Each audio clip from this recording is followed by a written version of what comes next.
This is Grandpa Pete. In 1974, shortly after my wife Leanne and I welcomed our son Tater, an unexpected question landed on our doorstep. The management consulting firm I worked for, Booz Allen and Hamilton, approached me about a one-year assignment in Tehran, Iran.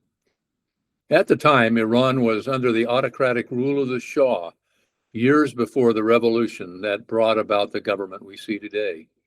The project involved evaluating and improving the distribution of family planning and maternal health care services throughout the country, particularly in rural areas.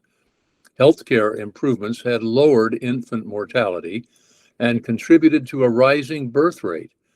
And the World Bank, financed by Western capital, was concerned that the country's infrastructure, medical care, and food supply could not keep pace with the growing population. The World Bank funded a study through our company to recommend how family planning could best be delivered to the people of Iran. For us, the big question was, do we want to do this? Leanne and I both thought hard about it, but not for very long. We were adventurous and intrigued by the possibility. Then, right as we were preparing to make the decision, we learned Leanne was expecting what would become our fourth child.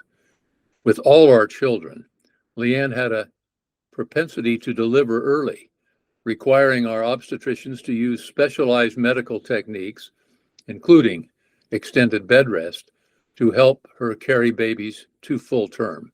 We had a serious question. Would we be able to go to Tehran and safely have a baby there, knowing the baby would be due halfway through the assignment? We reached out to our obstetrician in Portland, Oregon, where we were living. Together, we identified an obstetrician practicing in Tehran who had completed his medical training and residency in the United States.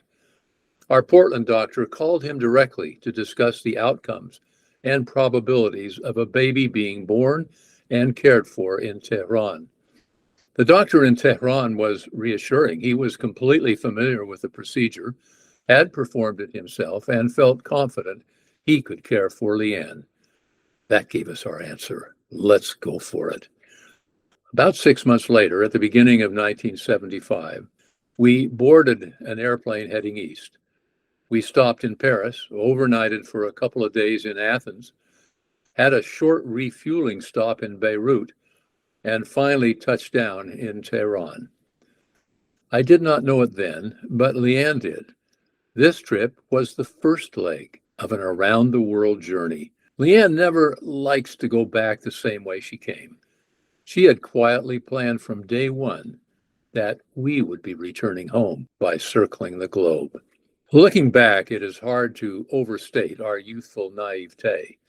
Not only was there going to be a major medical procedure and the arrival of a new child, but I had 12 months to make an impact on an assignment whose fit for the local culture I did not yet understand.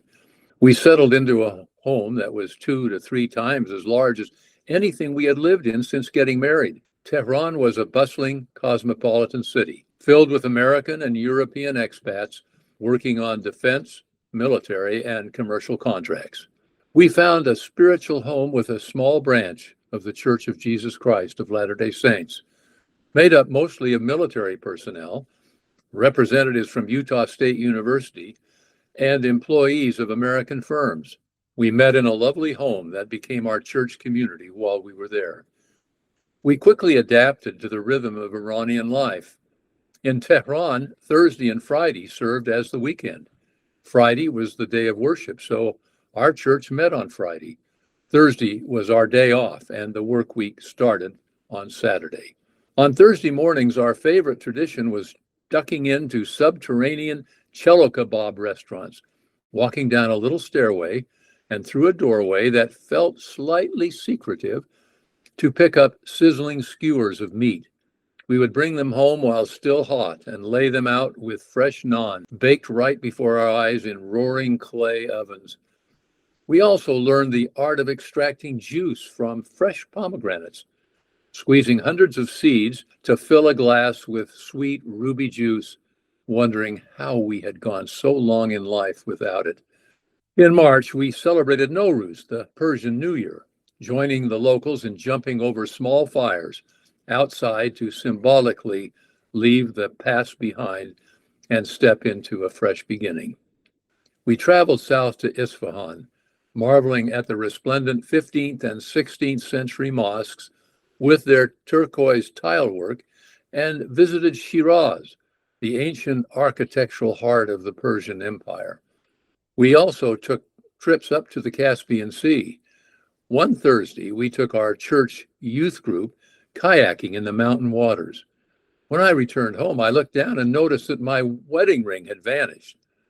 The cold water had shrunk my finger, and the ring had slipped off into the depths. To this day, if a local reached into that icy, shallow pool, a gold wedding band that Leanne and I picked out in a Provo goldsmith shop in 1968 might still be waiting there. To replace it, I ventured into the humongous Grand Bazaar of Tehran. I was surprised to discover that while many older merchants did not speak English, several spoke German from wartime trade ties decades earlier.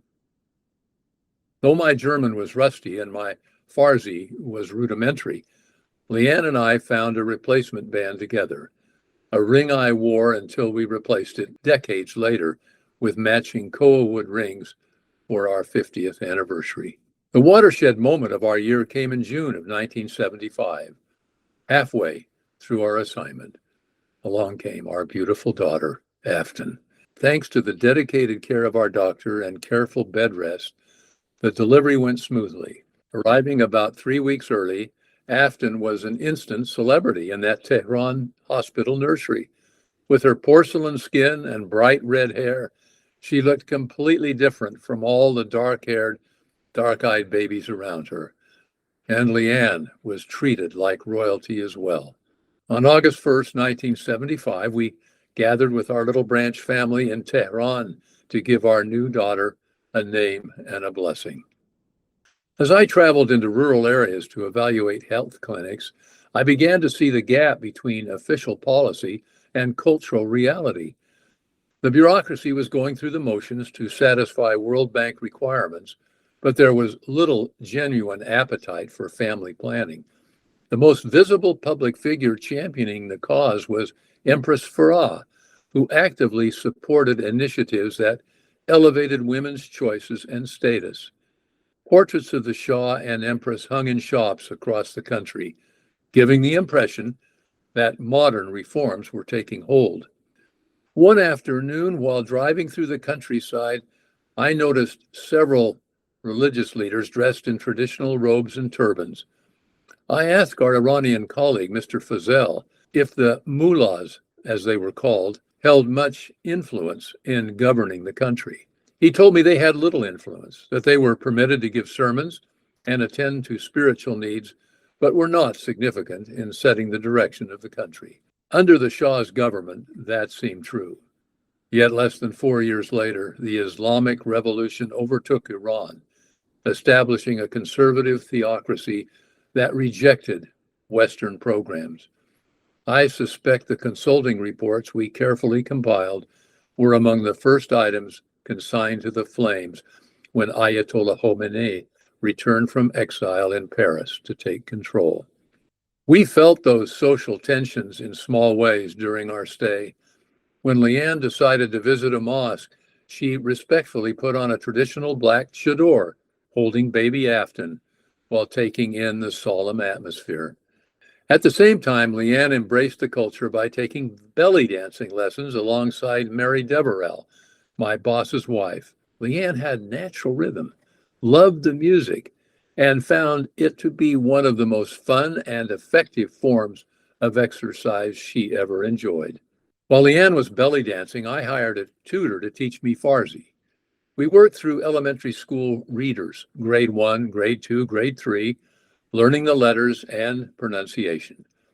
I was fascinated to learn that although Farsi is written in Arabic script, it is an Indo-European language, sharing ancient linguistic roots and grammatical patterns with European tongues.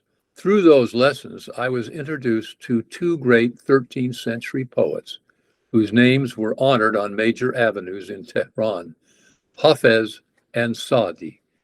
In a culture so often portrayed in modern media through the lens of political turmoil, it was inspiring to see ordinary taxi drivers and shopkeepers quote their verse with profound pride. In keeping with the advice from the German poet Goethe that I shared recently, to read a little poetry, look at a beautiful painting, and listen to fine music every day to preserve the sensitivity of the soul, I want to share two brief poems from these masters. First, from the great Sufi master Hafez. Even after all this time, the sun never says to the earth, "You owe me." Look what happens with a love like that. It lights the whole sky. And this celebrated passage from Saadi. Human beings are members of a whole in creation of one essence and soul. If one member is afflicted with pain, other members uneasy will remain. If you've no sympathy for human pain, the name of human you cannot retain. When I look back on our year in Iran, I remember the adventure of raising our young family in a foreign land. Governments rise and fall. Official consulting reports get filed away and forgotten. What matters most is recognizing the common humanity that connects all of us across borders, languages, and centuries. When we look past political headlines, we find people who love their children, cherish their heritage, and turn to timeless poetry to remind themselves that we are all part of one human family, and that is what matters most. Now I'd like to hear from you. Have you ever stepped far outside your comfort zone into an unfamiliar culture or place that changed how you see the world? Or is there a piece of poetry, literature, or timeless advice from another tradition that helps you remember what matters most in your life? Give me a call or send me an email at cheeriochatpodcast@gmail.com. Cheerio Chat was hosted by Peter Giles and produced by Tater Giles.